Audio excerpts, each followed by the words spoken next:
If that's a familiar sight to you after leaving your car parked up for a couple of days, don't replace your battery just yet. There's a good chance you've got what's called a parasitic drain, which is when something continues drawing power from your battery even while your vehicle is switched off. And in today's video, I'll run you through how to get to the bottom of the issue using one of these.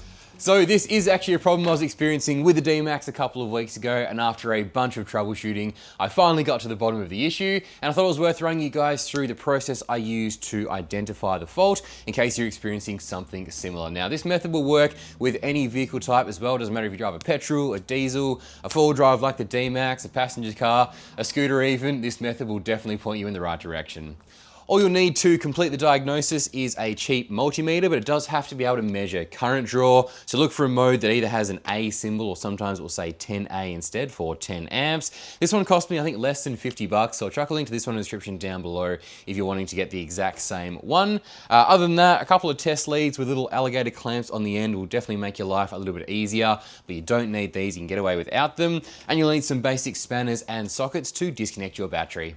Over at the battery, it's worth mentioning that I have fully charged mine back up, so make sure you do that before starting this test. Basically, with the engine off and the keys completely out of the ignition, we're just going to disconnect this negative terminal down here from the battery. Technically, you could run the same test on the positive instead, but because we're going to be connecting things into that disconnected terminal, it's a lot safer using the negative in case one of our wires touches the car body.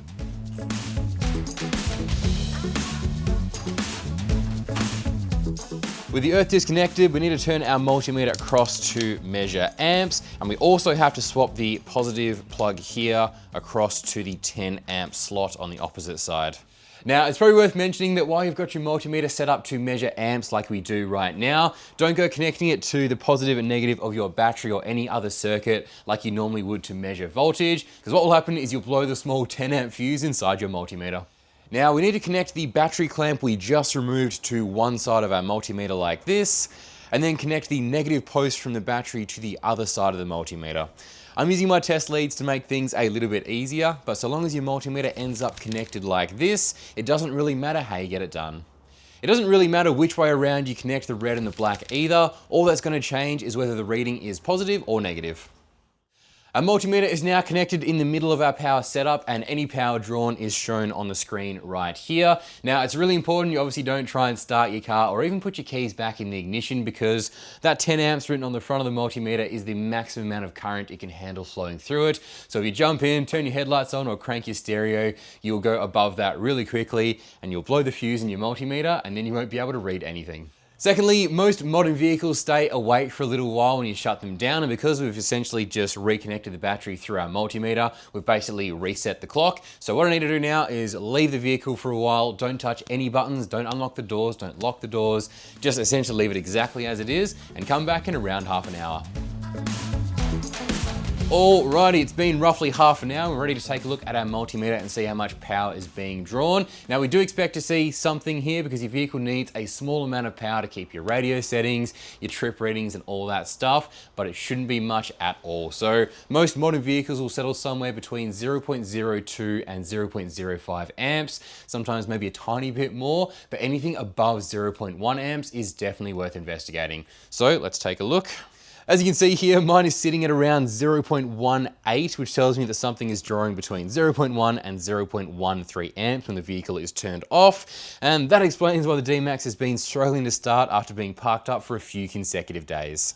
Any result here is good news, because if there's no abnormal draw, then your battery is probably on its way out, and at least you've gotten to the bottom of the issue. But if there is a parasitic draw like I've detected just here, we can start investigating and getting to the bottom of the issue, which is actually a pretty straightforward procedure. So starting with any aftermarket accessories you've added to the vehicle, because they're much more likely to cause issues than the factory stuff. Essentially, we're going to start disconnecting them one by one with the multimeter still configured the way it is right now. And as soon as we see that draw drop down to a more normal level, we'll know we've found the culprit.